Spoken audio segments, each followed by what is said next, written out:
You're watching the CBS 58 News at 10. Two private ambulance companies ending their contract Milwaukee is now causing a shortage, leaving the future of ambulance response in the city up in the air.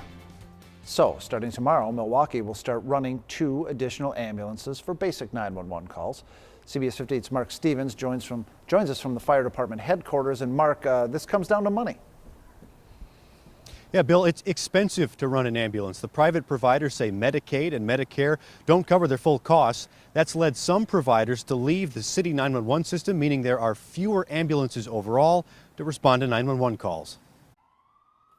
In the absence of any available private ambulance companies,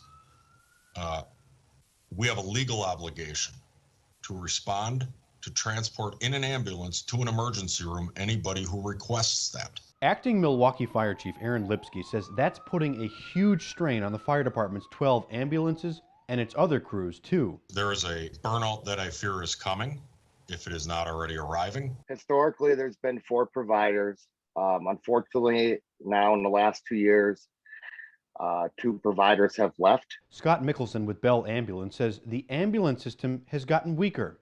Fewer providers means fewer ambulances able to handle calls. There's been a lot of trouble meeting the call volume by these other providers. Mickelson says Bell has rarely had to send calls back to the fire department, but it is feeling pressure, including keeping staff up.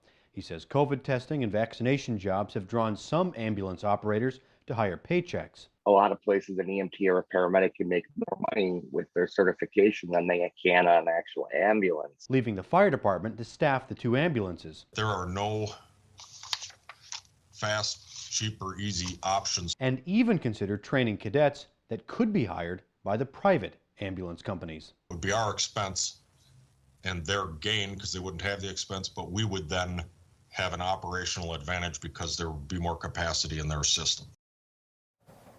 The fire department is still in the planning stages for many of those ideas. It is considering perhaps bringing retirees back to staff ambulances, but those 2 basic 911 ambulances start running tomorrow. Live in Milwaukee, Mark Stevens, CBS 58 News.